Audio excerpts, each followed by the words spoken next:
Hey, Elizabeth here from Handmade Boss Mama, and I wanted to give you 5 tips on things to avoid when starting a home bakery business. So, I have been selling cakes and things that I've baked for about 10 years now, and I have seen a lot of things, and I want to give you some tips that I wish I knew when I first started. So, the first thing I want to share with you is um, for you to know that you are worth it. You are good enough, and the things that you make do have value.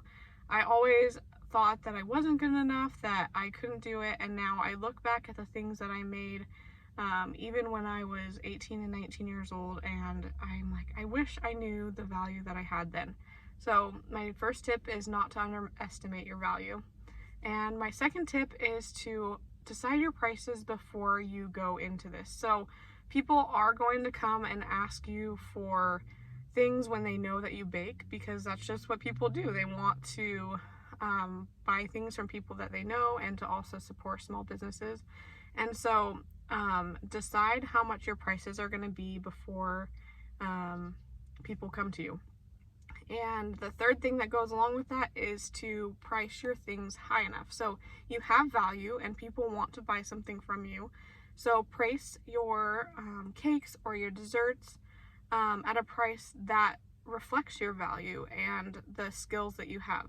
You have put time and energy into learning how to do these things, and they are worth it. And a way that you can figure out how much your things are worth are to Google, like, what is the prices of things around you. So how much are other bakeries around you charging? You could charge a little bit less than them because you don't have overhead like they do, but you don't want to be like super cheap and undervalue your time, because then you will resent the work and then you will just give up. Believe me, I know. I've gone back and forth and making things for people, and usually the reason why I quit is because I feel undervalued and I don't think it's worth the money. And my next tip is to not let people take advantage of you.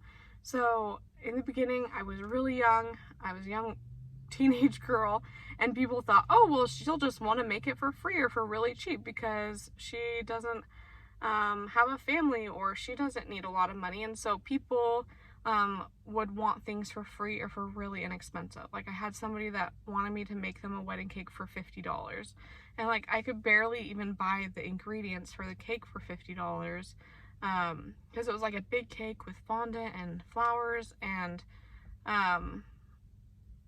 that's just not worth it. You are way worth more than that.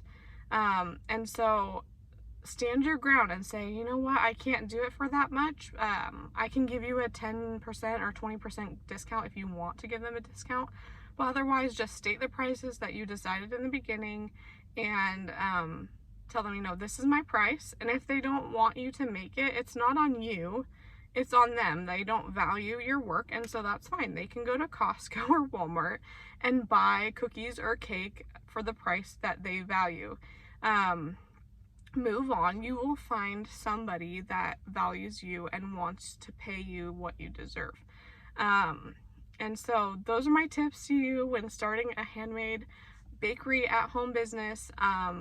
Just know you're valuable and stick to your guns. And then my last little tip that I'm going to throw in here as a bonus is, if you do want to give things to your friends, my rule of thumb is, if I come to my friend and say, you know what, I want to do this for you for free or for cost, then I'm fine doing that.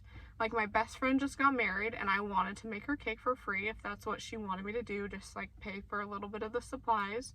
And so I went to her and I offered it to her, and I felt good doing that. But when I have people coming to me and asking me for free stuff, I just say, you know what, I can't do that. I can give you a little bit of discount, but I can't do it for what they want. But that's just how I do it. If I offer it to them, then that's fine. But if they come to me, I'm probably going to say no.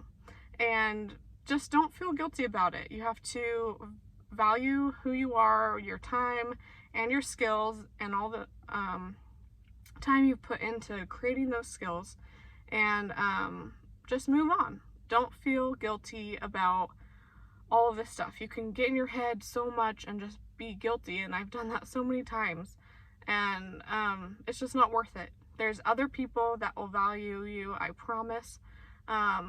Look somewhere else. And I hope these tips help you. I wish I would have known these things when I started 10 years ago. And if you have any questions, leave them in the comments below so I can help you out in your journey to creating an at-home bakery business. Bye!